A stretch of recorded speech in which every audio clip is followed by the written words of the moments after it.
Guyanese people, Black man and Coolie man in Guyana, you listen to this. I want Mr. Glenn Lal get his video. Whoever get his video, make sure you send to Mr. Glenn Lal.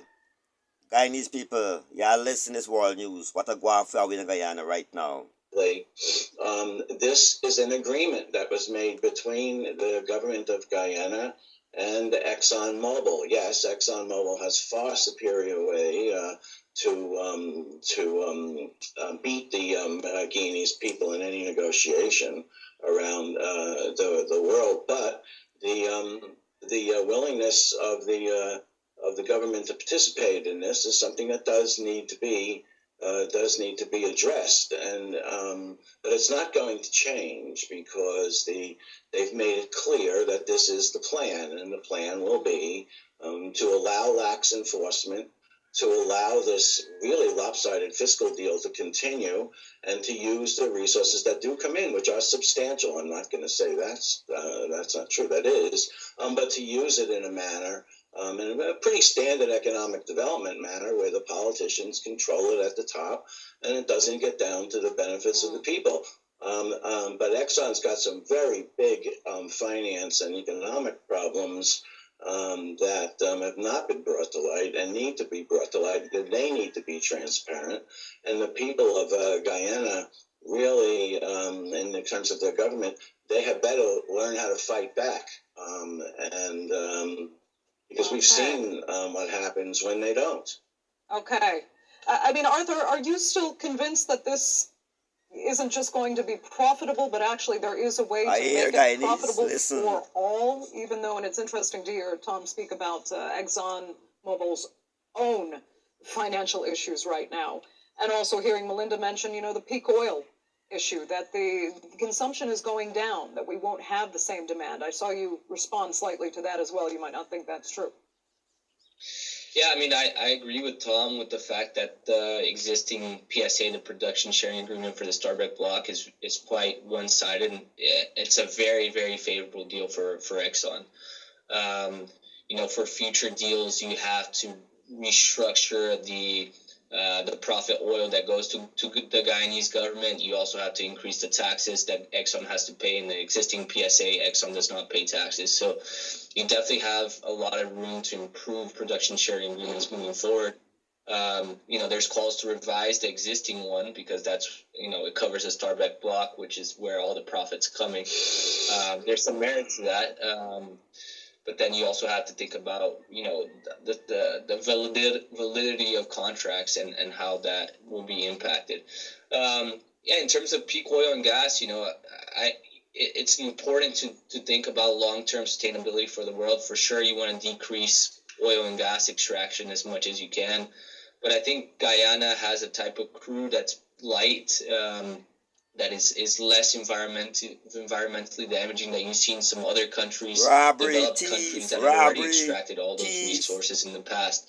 So it's tough to argue that Guyana should not extract these resources when other countries have in the past. And there's a lot of wealth that can be made if used appropriately for the entire population. Okay. I think I agree with what Tom is saying right now, that the money is staying a lot in the hands of a few people at the top. Yeah. Melinda, listen, given how poor quickly Guyana is, isn't a less than optimal profit model still better than nothing? Guyana is not a poor country. And I think it's really important for people to understand that.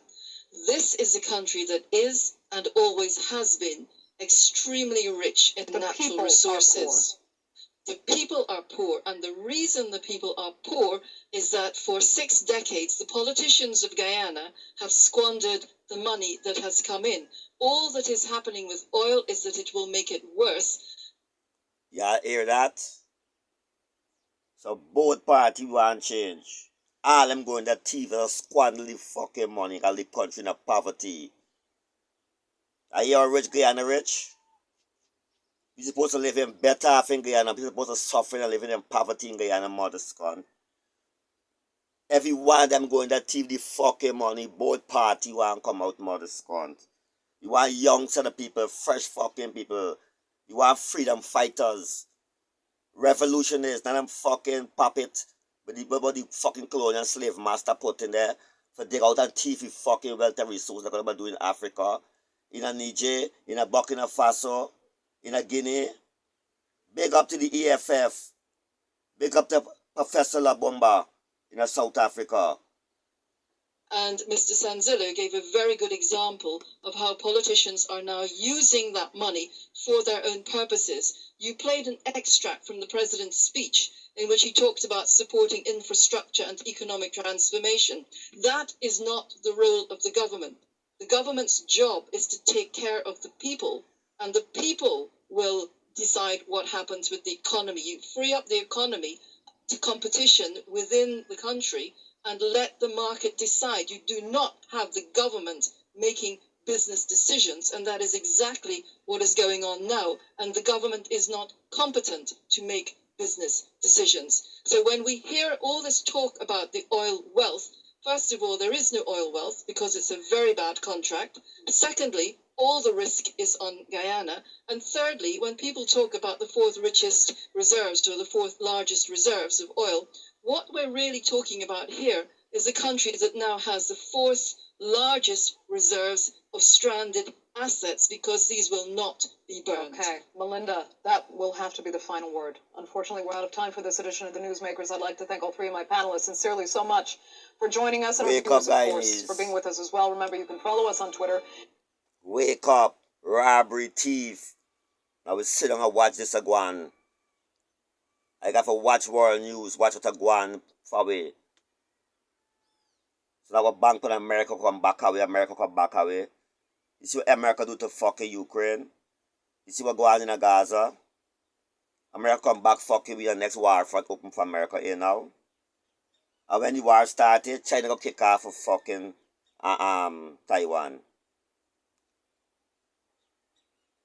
A World War III start now. And Jack do not put grand in the fucking World War III for the interest of ExxonMobil. Bomber clad. Mr. Kaitro, why you get this say? The president of South Africa. The president for the EFF. I want to get this say. Professor Labomba in South Africa, I want to get this say. The president of Niger. The president for Burkina Faso. The president for Guinea. I have fighters, I have freedom fighters, brother. I not sell out to the slave colonial master them. They must sell out out here in South America and Guyana. They must sell out but to the slave masters them. Our children, our grandpicking them and come living more poverty than we are living right now. Blood clot.